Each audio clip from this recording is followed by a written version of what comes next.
présidence de la république ci mbiru conseil des ministres Abdoulaye Ndiaye ñu ngi lay nuyu di la jox sa wàccuwaay. maa lay fay yaa Moussa di la jox sa wàccuwaay di nuyu tous nos amis fidèles téléspectateurs internet yu Sénégal 7 di am mbégte bokkaat ak jotaay bi ni ñu ko def woon ci àllarba bi wees ci ndajem conseil des ministres ñu ñaan yàlla rek tàmbale ko ci jàmm jeexal ko ci jàmm. am na solo. macha allah am na solo ñu ngi nuyu kilifa diine ci réew mi di nuyu kilifa aada yi di nuyu waa jàngu bi di bàyyi xel ñi caabi féete gannaaw di bàyyi xel ñi tëdd ci hôpitaux yi rawatina ñi ne ci xat-xat Abdoulaye defe naa ne bataaxal bi ñëpp doon xaar wàcc na waaye nag lan la wundu ci biir ndax defe naa ne bataaxal bi dañuy doore saasu ne rek kàddu yi nga xamante ne moom mooy tàmbalee ci njiitum réew mi di fàttaliwaale Abdoulaye xam naa di nga ci dikkaat sax maanaam 4 avril bii nga xamante ne nii mbokk yi jàll nañ ko dund nañ ko ci jàmm ak salaam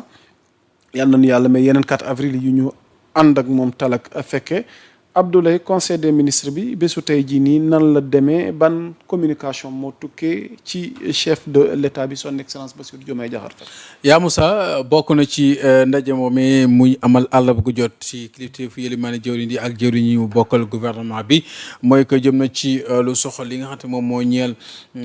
laata muy ñëw ci point par point yi sax ci communication mu rafetlu na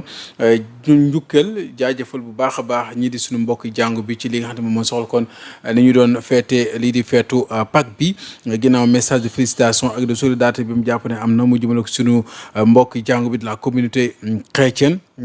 wóyal na communication ci ay ponk yu am solo bokk na ci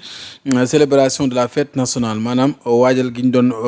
doon feet ci wàllum moomeel suñu bopp bi Sénégal jógee ci loxoy tugal njiitu réew mi nag daal di fàttali Sénégal kon feetoo na ñeenti fan ci weeru avril 2026 ci anam gu mucc ay goo xamante ni booloo la ak mbokkoo ak safo di communion ak fierté collective juróom-benn fukk ak juróom-benn boobee nga xamante ni moo di kon ay gi di anniversaire bi jëm bi Sénégal kon jógee ci tekk ci mbuumuk jaamuk tugal loolu nag muy rafetlu bu baax liggéey bi nga xam ne def nañ ko ci ak succès bi nga xam ne am na ci niñ ko amalee màggal ko ci Sénégal waaye tamit ci gox yi fasantikoo yëpp ci biir réew bu Sénégal mu nekkoon fête bu am solo boo xamante kon guleet wala boog bu dul guleet sax géej na ñu délocaliser ko ci Thiès googu nga xamante ne namoon nañ ko faa amal waaye mujjee na faa am kon muy grand défilé national bi nga xamante ni kon njiiti réew mi bi mu koy amal nag wéetu ci tax invité na ki nga xam te moo di naataangoom jiite réewum Gabon di donc le président bi nga xam te moo di kon Oligui Nguema ñëwoon en tant que invité d'honneur ci xew-xew bu am solo boobee muy rafetlu ak jaajëful baax tamit askanu Thiès ak mboolem région ba mboolem ñi yeewoo ci gox googee ak kilifa yi fa nga xamante ñoo fa teewal état bi di càllawle yi ak mboolem tamit ñi nekk ci càccaf gi di administratif comme local ñun ñëpp ba ci maire yi élus locaux yi ñoom ñëpp daal ci ndaje mi ak dal gi nga xam te ak ay chaleureux bi amal nañ ko ak mobilisation bi nga xamante ni amal nañ ko jëmale ko ci fête nationale boobee nga xam ne ñu ngi ko doon amal si Thiès mu jàpp ne kon loolu nag kon am na réussite bu am solo boo xamante ni am na solo te agenda républicain bi daf cee bokk ci boobu lépp fête nationale le chef de l'État nag di jaajëfal ak gërëm tamit anam gi nga xamante ni kon noonu la ministre bi ñu dénkoon forces armées ak chef d'état-major des armées ak haut commandant de la gendarmerie nationale et directeur de la justice militaire ak mboolem ñi yëngu ci wàllum way takk der di force de défense et de sécurité FDS ci organisation bu mucc ayib bi nga xamante ni amal nañ ko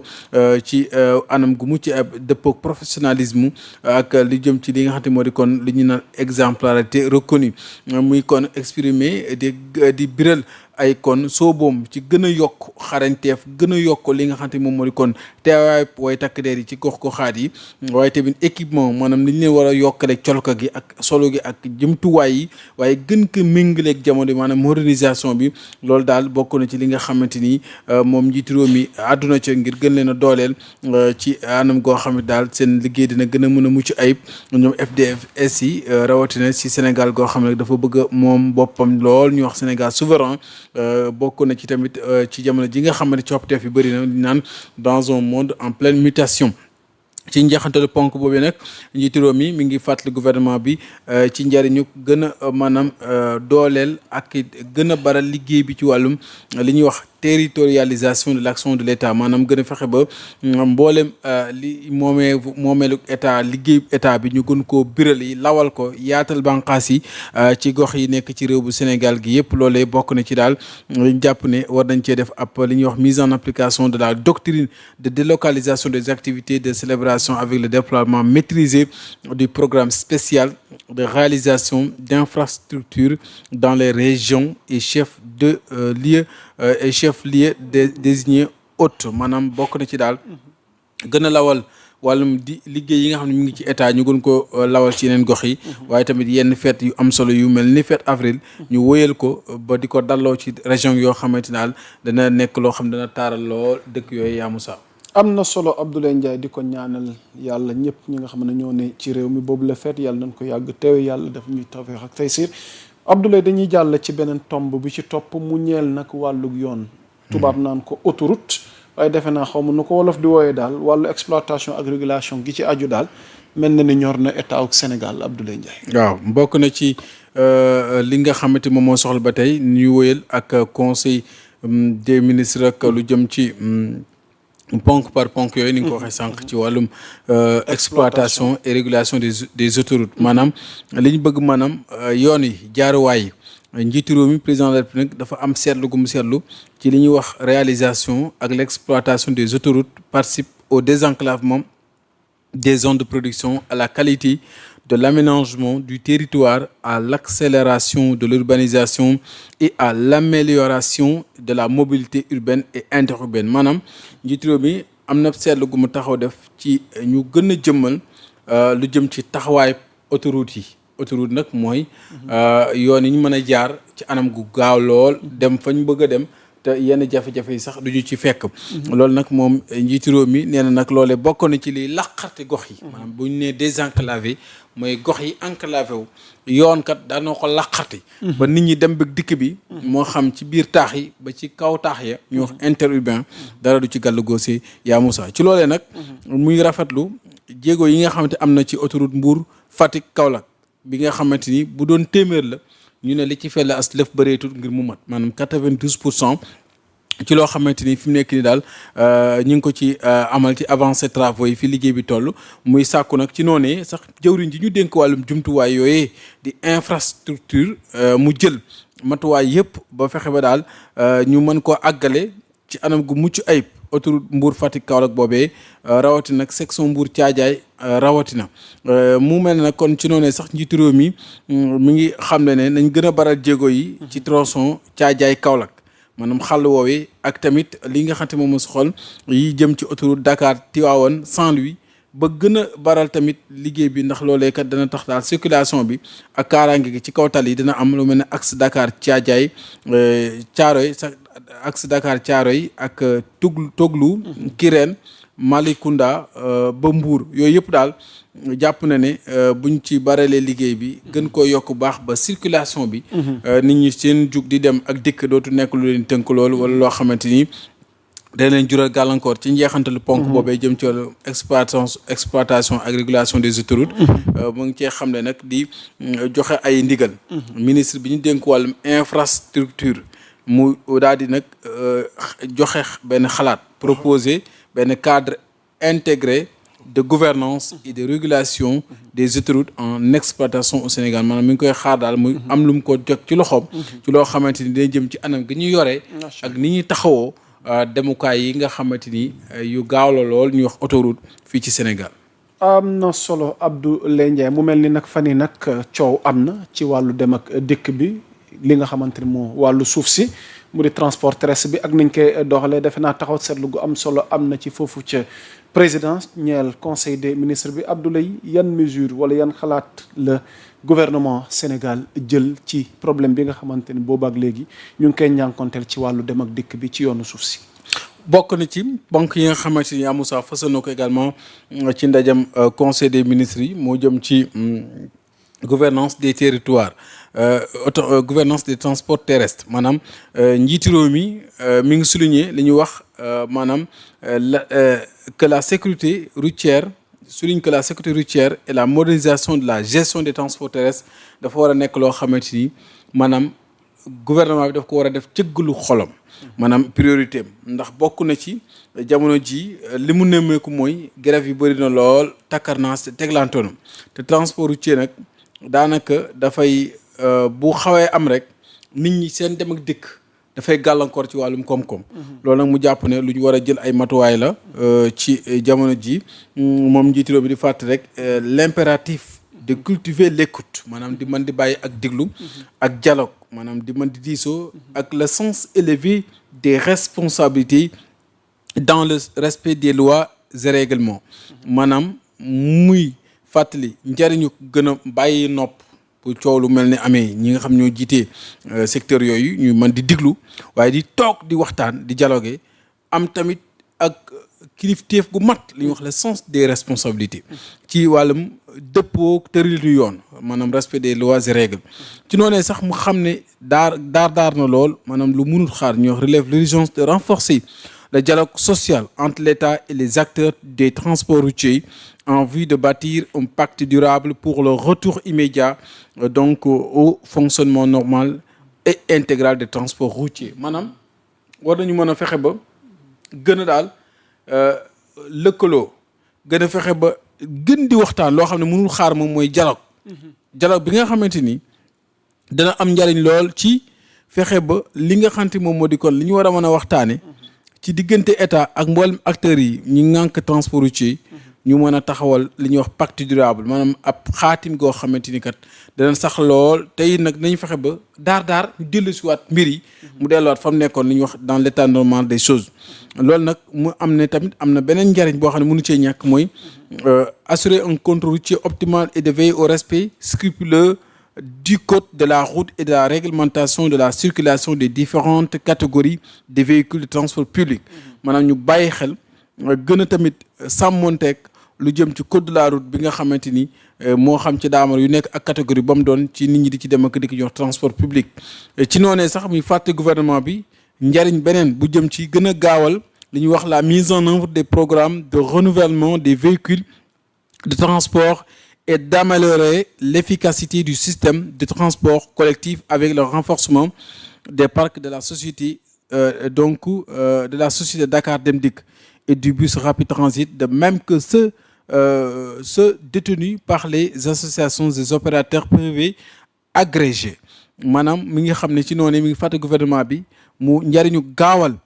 jëmmal ab programme bu mucc ayib yeesalaat yenn daamar yi nga xamante ni dina tax daal dem beeg dikk bi am solo lool ci anam gi nga xam ne la ko askan wi bëggee rawatina nag yeesalaat gën a dooleel parc bii nga xam ne moo di société Dakar Dem Dikk gën koo renforcer waaye tamit BRT bi ñu gën koo dolli ba nga xamante ni daal ba ci sax yeneen association yi nga xamante ni ak opérateur privé yi am agrément ñu gën a nag jëmmal loolee ba dem beeg dikk bi du am jafe-jafe njiitu réew mi ci ponk boobe muy sàkku ci gouvernement bi mu bàyyi xel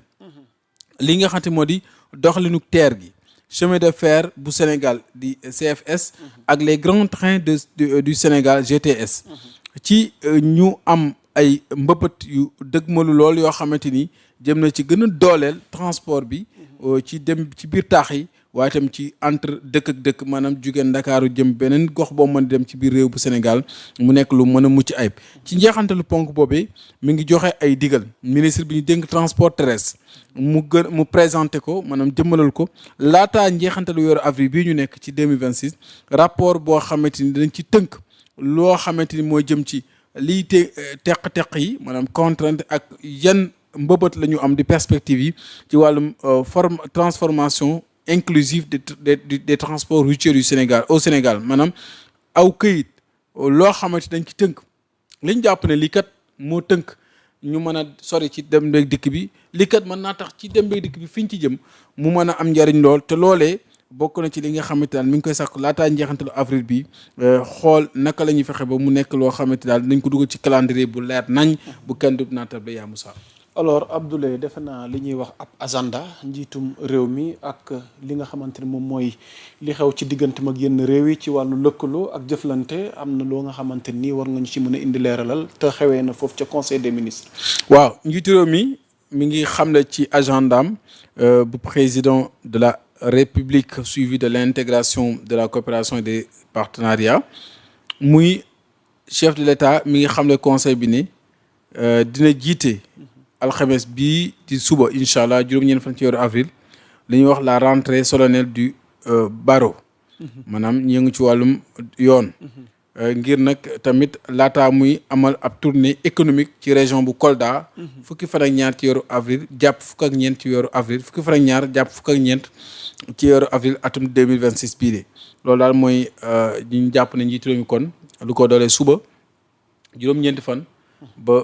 fukki fan ak ñaar daal mi ngi ci ay xeexoo yu am solo fii ci réew bu Dakar fii réew bu Sénégal ci Dakar rawatina. alors mu mel ni dañuy avancer Abdoulaye. ginnaaw njiitum réew mi am na communication gu am solo gi nga xamante ni nag kii di élimaanu jëwriñ ñi moom Ousmane Sonko amal na ko point bu njëkk bi lan la Abdoulaye. réforme de l'école nationale d'administration ENA. maanaam yees wala bokk ay coppar ñi ci kër gi ñu tàggate ñuy yëngal liggéeyal état ñu wax administration bi. macha allah moom nag premier ministre ci la àddu. mu ñëw ci rôle bi nga xamante jàpp ne capital humain daf ko am ci la politique de transformation du Sénégal. Le premier ministre a présenté le projet de réforme de l'école nationale d'administration. Ce projet contribuera à la formation des ressources humaines hautement qualifiées, susceptibles de conduire efficacement les politiques publiques arrimées à la vision 2050 et à préserver la crédibilité de cette institution, véritable assureur social et levier de cohésion nationale et de démocratisation de l'accès aux hauts fonctionnements, de l'accès aux autres fonctions de l'État du Sénégal. mu ngi noonu mu ne lu jëm ci capital humain bi nga xamante ni dafa am solo lool ci li ñuy bëgg a soppi ci Sénégal ñu wax transformation du Sénégal. Cette transformation là premier ministre nag nee na il faut que ñu maanaam présenter na projet bi nga xam ne jëm na ci ñu yeesalaat école nationale d'administration muy projet bu mucc ay boo xam jàpp na dina tax daal ñu gën a tàggat suñu ressources humaines rawatina suñu ñi nga xam ne am nañ qualification trop waaye tamit gën a mën a conduire li ñuy wax efficacement les politiques publiques arrimées maanaam lépp lu état di natt ci ay politiques publiques rawatina li dëppoo gis-ginu atum Sénégal ci 2050 ñuy wax vision 2050 bi nga xamante ni am na solo ci noonee sax moom face aux limites du décret 2011 1704 du 6 octobre 2011 portant création de l'ENA et fixant ses règles d'organisation et de fonctionnement et aux impératifs de transformation systémique consistant à renforcer, à réinventer le profil adéquat du ménager public. Le Premier ministre a proposé une réforme selon une approche globale, anticipative, inclusive et intègre, favorisant une synergie d'action pour des objectifs de modernité et de performance. Pour ce faire, il a annoncé la mise en place du comité de pilotage, placé sous la supervision du ministre secrétaire général du gouvernement et donc intégrant les acteurs clés pour conduire la dite réforme. mu ne pour que ñu indi réforme boobu il faut que li nga xam ne moom moo jëm yaa Moussa ci wàllum yeesal jëm ci décret bi nga xam ne woon na fi ci 2011 lañ créé woon lañ ko 2015 bokk 2011 1704 du 6 octobre 2011 jëmoon ci création bu ENA nga xamante ne amoon na ay règles ak i tëralin yu ci nekkoon mu nekkoon moom premier ministre li muy proposé mooy ñu taxawal li nga xam ne moom moo di kon ab comité de pilotage bu mucc ay boo xamante ni duñ ci bedd kenn daañ ci sóob ñi ca nekk te ki koy saytu nag mooy ministre bi ñu dénk bii nekk secrétaire général du gouvernement mu boole ci acteurs yi nga xam ne ñu ngi ci biir yëpp comité boobu nag dina def liggéey bu mucc ay boo xam ne dañ ci waxtaan diisoo ci ba lal ci ay ñaan ngir nag lépp loo xamante moo soxal ci wàllum lu ñeel ci politique publique yi ci ak bànqaas yu wuute yëpp ñu mën caa def taxaw seetlu gu am solo xool lañ cay soppi ak la nga xamante daal mën nañ ko caa gën a defar ministre nag ma ngay joxe kon ay indication yu jëm ci réforme juridique ak institutionnelle yi nga xamante ni waaye tamit réforme pédagogique ak scientifique lu jëm ci élaboration du projet de décret abrogeant et remplaçant le décret régissant l'ENA, la modernisation donc des outils de gestion, l'augmentation des ressources financières et la rationalisation, la nouvelle configuration des secteurs également des sections la modernisation du matériel d'enseignement loolu lépp ci wàllum njàngale mi tamit ñu gën koo yeesalaat ak it li nga xam ne moom moo soxal tamit li ñuy wax la modernisation donc voilà du matériel d'enseignement permettant de mettre le numérique au centre des enseignements fexe ba xarala yu yees yi ñu gën koo sóob dëxañ ko ci njàngale mi waaye tamit la mise en place de l'institut de formation à distance maanaam IFD di kuréel goo xam ne day jàngale mais jàngale bi mën naa nekk loo xam ne mën ngaa toog fa ngay toog di ko jàng ci xarala yu yees yi ak lu jëm ci adaptation au système LMD ak l'ouverture d'un parcours doctorat maanaam fexe ba dëppale ko système LMD bi waaye tamit fexe ba ubbi ab parcours doctoral boo xamante ne dëppoo ak kër googee di ENA li daal bokk na ci ponk boo xam te premier ministre wax na ko yaa Moussa. alors yal na ci jàmm topp ak it application ngir ñu gën a mën a jëriñoo li nga xamante ni moom mooy ENA ko tudd ENA tudd ñene ci administration waaye ginnaaw loolu Abdoulaye ci leeral yi am solo yaa ngi ci def dañuy jàll ci li ñuy tuddee leeral wala xalaat gu bees gi nga xamante ni ñeel na secteur boo xamante ni defe naa ni am na taxawaay wu am solo ci dundunu askanu Sénégal rawatina ci wàllu koom gi mu di secteur informel lan moo ci xew Abdoulaye. waaw ci fàttali ne économie informelle bi dafa nekk lu ñu wax dafa am fragilité structurelle de notre modèle de développement. Premier ministre mooy fàttali lu ñu mel di xam ne ni war nañu nag dem ci la formalisation du secteur dit informel. Et à la fois une condition de notre compétitivité et un défi. Donc cette économie est caractérisée par une faible productivité, une assiette fiscale étroite, une couverture sociale insuffisante, un pilotage institutionnel fragmenté. Ici ajoute que la stratégie nationale intègre de formation de l'économie informelle n'a pas produit l'ensemble des résultats escomptés. Par conséquent, le Premier ministre a ordonné une évaluation indépendante également rigoureuse de cette stratégie devant conduire à une stratégie rénovée, reposant sur une nouvelle doctrine incitant fortement à la formalisation et actionnant la situation de fraude organisée. De ce point de vue, la formalisation ne sera plus une contrainte, a-t-il estimé, mais un levier de compétitivité, de création d'emplois décents et de transformation structurelle de notre économie. Le Premier ministre a proposé à la typologie de l'informel en 4 catégories, à savoir l'informel de suivi, l'informel de transition, l'informel d'optimisation, l'informel illicite. Il a retenu également l'alignement des dispositifs d'appui et l'approche interministérielle ainsi que des arbitrages stratégiques, notamment l'organisation effective du statut de l'entrepreneuriat, de l'entreprenant, l'immatriculation comme condition d'accès aux avantages publics, une protection sociale visible et accessible et enfin une lutte renforcée contre la fraude organisée. Dès lors, le Premier ministre a demandé au ministre secrétaire général du gouvernement de lui soumettre dans un délai de 15 jours une proposition d'organisation d'un conseil d'interministériel dédié à la formalisation. Ce conseil devra permettre l'adoption d'une stratégie nationale rénovée assortie d'une feuille de route opérationnelle, d'objectifs chiffrés par ministère et d'arbitrage budgétaire et réglementaire clair. ci tënk. li maa ni jëwriñ ji dafa jàpp ne secteur informel bi am na lu néew loo xamante ni maanaam dafa faible ci suñu économie dafa xaw a xeebu lool.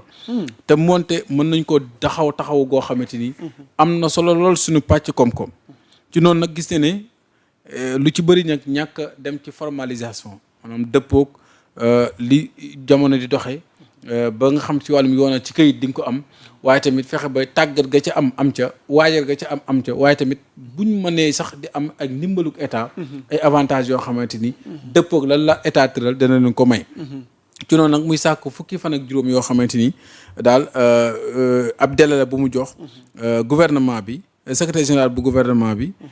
ak ministre bi di secrétaire général du gouvernement mu fexe ba ñu def benn proposition naka lañ mën a organiser ab conseil interministériel boo xamante ni xaymeemteef ga mooy fexe ba dajale ñoom ñëpp di acteurs yooyu ñu mën a waxtaane seen i mbir xool naka lañ leen di gunge naka lañ leen di boole ci budget yi waaye naka la ñuy fexe ba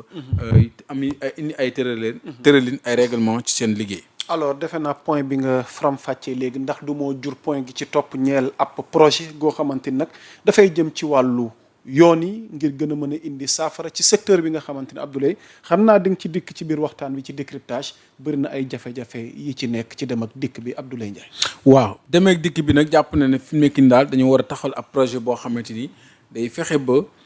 wàllum transport bi yi nga xam ñun ñoo koy jëlandoo ñuy wax transport en commun di ko bokkoo ñu mën ko daal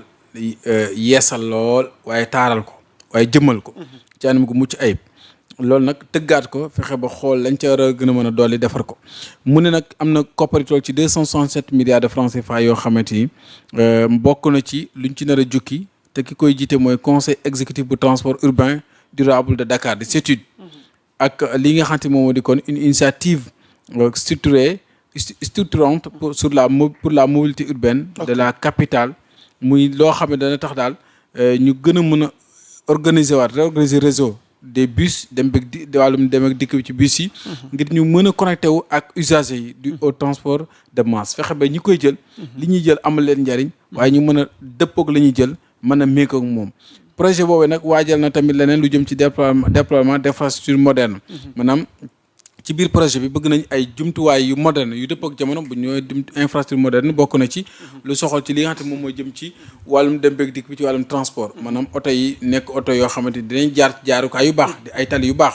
loolu bokk na ci li nga xamante aussi jàpp na ne il faut que mu bokk ci projet boobu waajal nañ ko ci bu baax a baax ak i jumtuwaay matériel roulant yoo xamante ni de qualité ainsi que la professionnalisation des opérateurs du secteur fexe ba amaat ay matériels yu am qualité waaye tamit ñi yëngu ci transport bi nekk ñu qualifié ñoo xamante ni dañ daal méngoog liggéey ba ñuy def bu dee yëlimaana jëwri ñu waxee sóor nañ ci waay laagoy waaw ñoom ñëpp mooy loolu rek ñëpp nga xam dañ ci am accès mobilité réduite beeg yooyu yëpp daal ñu nekk matériel yoo xam ne daal askan bi dem ak dikk daal duñ jooyati mu xëy na wala boog dina wàññi jooy ci wàllum dem beeg dikk bi pour le premier ministre la mise en œuvre du dit projet exige une impulsion décisive pour lever les derniers obstacles maanaam ne tax daal teq-teq yi am ci wàllum transport bi loolu dina ko fi jëlee projet boobu buñ ko jëmmalee ak ginnaaw bi mu identifier ay blocages opérationnels qui freinent son démarrage effectif. Le Premier ministre a donné instruction au ministre de l'économie, du plan et de la coopération et au ministre des Finances et du budget de prendre sans délai toutes les dispositions nécessaires pour lever ces obstacles et permettre le démarrage effectif du projet. Yérimane Dione dafa jàpp ne projet boobee nag du lu bees yàgg na fi mais dafa am lu ko tënk li ko tënk nag jàpp na ne sàkku na ci jëwriñ ji Yérimane Dione sàkku na ci jëwriñ ji dénk wàllum koom bi ak plan ak wàllum coopération di lëkkaloo googee ak tamit jëwriñ ji nga xam ne mënuñ dénk wàllum gafaka gee koppar yi ñu jël matuwaay yi mat yoo xam ne app ba sax du yàgg ñu wax sans délai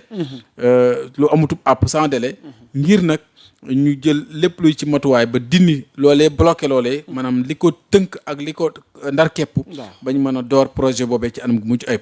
ci njeexal sax muy sàkku ci ministre bi ñu dénk wàllum jumtuwaay yi ak jëwriñ ji ñu dénk wàllum dem ak dikk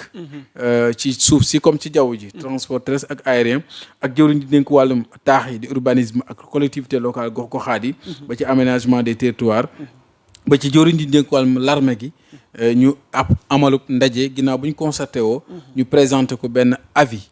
sur la faisabilité du stade de Ouakam sur le site de l'ancienne piste maanaam ñu jëmmalal ko këyit woo xamante ni dina jëm ci loolu beneen ponk la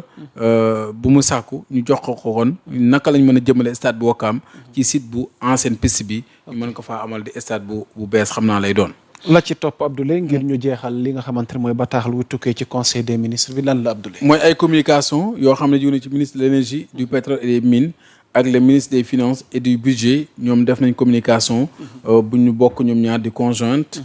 sur lu jëm ci njeexantal gi nga xamante ni xeex ba am ca Iran Moyen-Orient bu foofee daanaka jëm ci naka lañ fexe ba waajal seen bopp ci wàllum évaluation ak lu jëm ci li nga xam ne moom moo soxal kon produits pétroliers ak électricité bi ba daal loolee nekk loo xam ne dañ ci jël ay matuwaay njëlbeenu ci xool yan mesure lañ ci war a mën a jël ba impact bi nga xam te ni dina koo ci am amaana dinañ ci am ak wàññiteef jëwriñ ji ñu dénk wàllum fonction publique nag ak travail ak réforme du service public moom it daan nay def ab communication maanaam jëwriñ ji ñu dénk wàllum ñi xëyal ndawal buur te fonction publique ak liggéeykat yooyee ba ci sax ñi nga xam ne ñu ngi ci wàllum mboolem bànqaas yi càllawloo ci état bi di service public ga ñu war a yeesal moom nag def na ab xibaaram génn ko jëmale ko ci jëmmal ab projet boo xamante ni aw ñàll la jëm ci nag code du travail ak du projet de loi portant code de la sécurité sociale loolu nag ñeel liggéeykat yi ak kañ leen tënk ci code ak mboolem aar gañ leen war a aar ci wàllum nekkin di sécurité sociale loolu nag bokk na ci dañu communiqué biñ jeexalee nag Marie Rose Khady Fatou Faye moom nag di secrétaire d'État auprès du secrétaire d'État auprès donc du Premier ministre moom Marie Khady Rose Faye di secrétaire d'État donc auprès du Premier ministre chargé des relations avec les institutions porte-parole du gouvernement moo signé communiqué conseil des ministres bi yaa Moussa amatina solo Abdoulaye Ndiaye di ci jaajëfal Ismaïla alors Ismaïla dañuy enchaîner vite fait ci li ñu dese ci waxtu ci décryptage bi nga xamante ne dama koy sekk ak Abdoulaye ñu échanger ci vite fait bokk na ci li gën a fës Abdoulaye ci waxtaan mooy lu ñeel mbirum dem ak dikk bi transport terrestre bi mais laataa loolu dafa am lu ñu bëri doon xaar tey nee nañ defe nañ ni ci conseil des ministres bi sànq rek ci sunu waxtaan wi ñu def ci bëccëg bi yaa ngi ma koy laaj sànq sunu doyen Serigne Saliou Gueye